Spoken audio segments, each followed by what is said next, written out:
So, welcome, here are the games for August 7th. This is board 1 of 2, and I got some Vegas gear on because I have it. Why not? So, we're gonna go top to bottom, left to right. We got this 12 games. We got three games on board number 2 after this. So, join us and me talk about some baseball. So, it's for the Utah Raptors and Las Vegas Gamblers.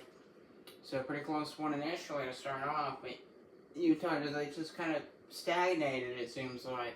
They do score 2 runs and 2 hits, and then afterwards, the second half of the game, hello? Do you guys exist? Play? So basically, probably like a no-hitter situation through the second half of the game. Like if you were to cut off by the 5th inning and on, no-hitter.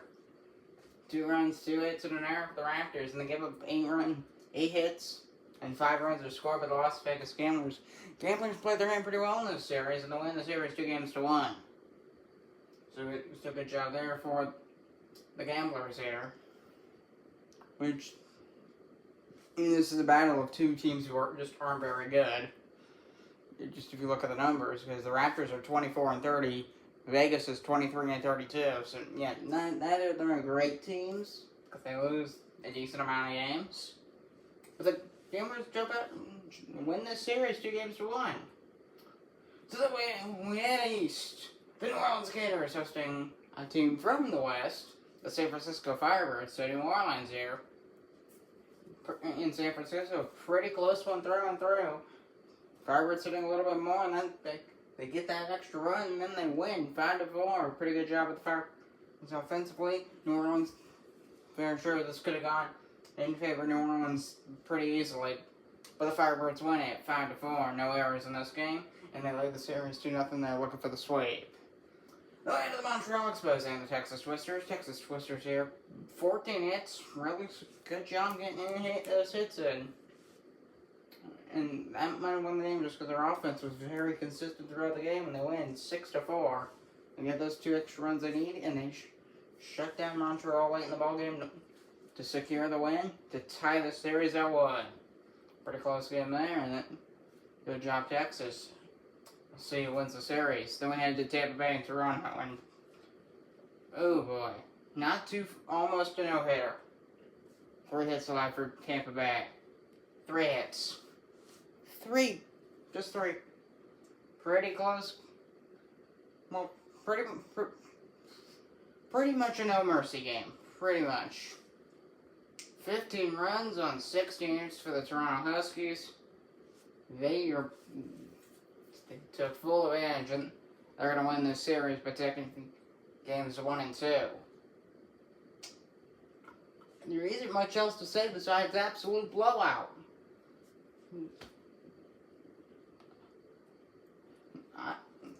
Annihilating baseballs. Just pure domination for the Huskies over the Tampa Bay Titans. And they're going to they win the series. We'll see if they get the sweep. The land of the Columbus Aviators and the Seattle Sasquatch, second of a 3-game set, as the Sasquatch win it 6-2. Columbus, that offense they had in game 1 did not show up in game 2. Not a zippity zip, zilch. Nothing. 2 rounds, 6 hit. The fight, the consistency, none of that. None of that was there.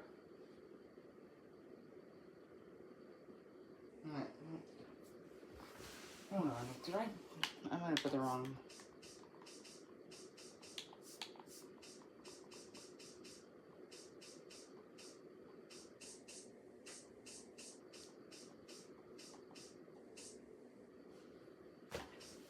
Alright, so, yeah, I got confused for a second, because it was my hand, because I wrote that down wrong, so this is game 3, not game 2. Game 2 was the day before.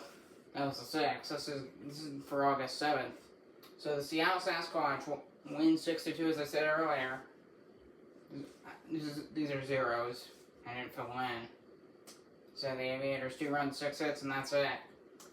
the Sasquatch back-to-back offensive shutdowns here of the Columbus Aviators. Not happy to see it. Columbus, they had that fight that the offense was consistent, was there, and then it just no. Maybe we're not going to continue that. And well, Seattle, it's like we did something wrong. Let's fix it, and then they fixed it. Columbus didn't try to improve their game though, and yeah, you see what happened here. I want better. I want to see better. So then we had the Cincinnati Stingers in the Oakland Ocean, second of a 3-game series. Since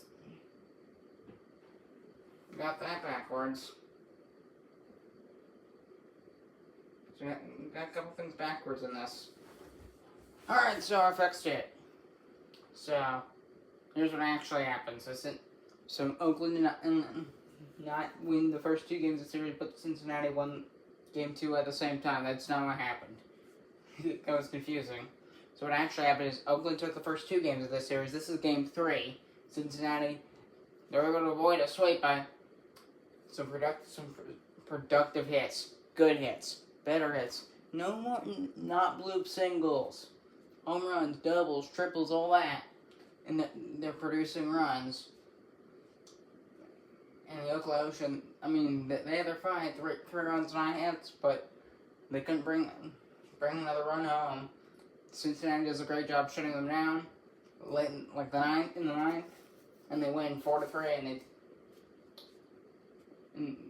and they avoid the sweep, but the Ocean still win the series 2-1. Cincinnati did a good job here to avoid a sweep, and pick up a win out of this series, so they salvaged at least 1 game. Then we had to Philadelphia and Houston for the Cosmos and the Liberty. So Philadelphia, I did the same thing. So what this actually is Philadelphia wins 2-1. I'm not gonna do it again. That's Philadelphia wins 2-1. I wrote it wrong. So the Liberty went. So same as this one, but Philadelphia just they poop out of it. Just able to salvage 2 runs, 5 hits, and an error. Houston does a great job of just keeping them at the bottom, keeping them on the down low, keeping them submerged underwater. Meanwhile, they're getting a big fancy 9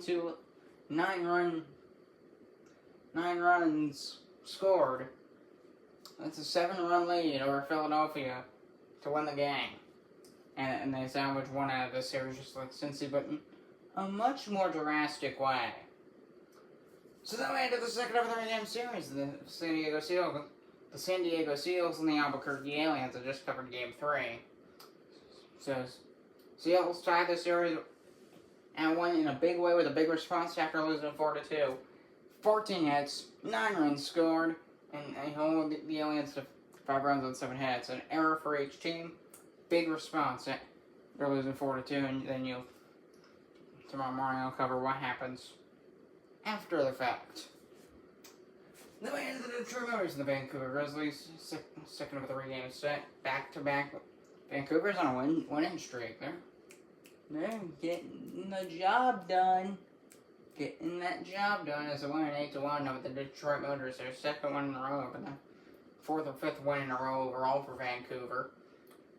And similar to what they did, what Houston did to Philly, just submerge them. Meanwhile, you're building a tall skyscraper.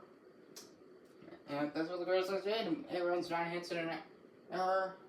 Just a measly 1 run on 8 hits, and an error for the Detroit Motors. So the Motors, they get runners on bases, but then Vancouver, they were able to find ways out, and it won them the game. Then we had the Orlando Sunrise and the Atlanta Arrows. Second of just a 2-game set. So just 2 games here. Orlando, they win 11-2, and then they win 7-1. Atlanta, same thing. I feel like there was more than one. That might have been true. I don't know. I feel like that there was more than 1 hit for the Arrows, but either way, the actual score is the same. Just the 1 homer for for the Atlanta Arrows in the 9th inning.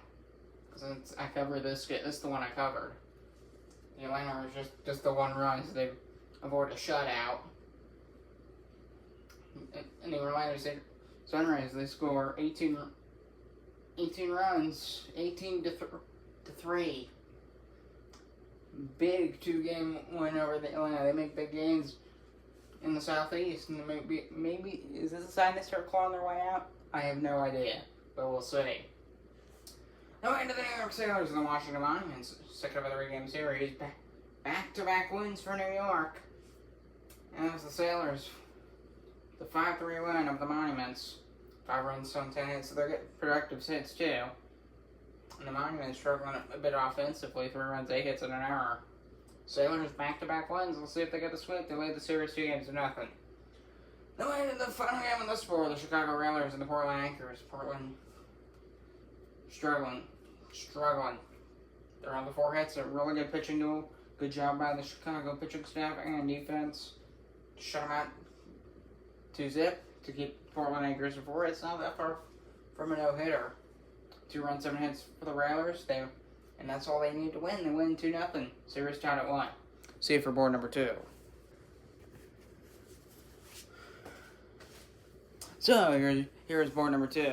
So yeah, it's 1 in the morning. I'm gonna film these 3. Go to bed and I'll just upload tomorrow. So we got the Minnesota North Lions and the Boston Whalers. So Minnesota with this win, some good consistent hits. Boston has consistent hits too, but they couldn't bring enough for any runs home. 7 runs, 11 hits for the Northern Lights, and they win 7-5.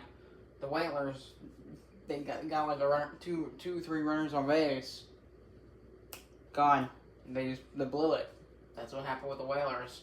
The Northern Lights take the series 2-1 with this 7-5 win over the Whalers. Boston just continues to fall. They just keep losing. They lose. They don't win it. They're falling apart. They're the new Sunrise. They're falling apart right in front of our eyes. So then we head to the Edmonton Eagles and the St. Louis Stars. And as the Stars avoid a sweep by blowing the Eagles out 6-1 to win the game and avoid a sweep.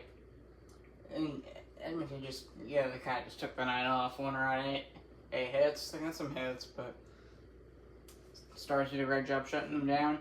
1 run, 8 hits in an error for the St. Louis Stars. And they just had a bad night pitching.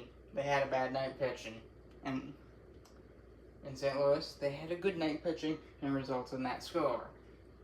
And the Eagles still will win the series, but the Stars avoid a sweep. Then we have the Memphis Blues and the New York Giants as the Knights win 8-6 over the Memphis Blues. So pretty back and forth game, but the Knights, they jump out to that 2-run lead, and they hold on to win 8-6. 8 runs, 12 hits, no errors. Pretty close one here. The Blues 6 runs, 13 hits, 1 error. But the Knights overall, with this one, they win the series 2-1. And I'm Thomas Heroes, and I'll see you for August 8th to sometime tomorrow. Goodbye.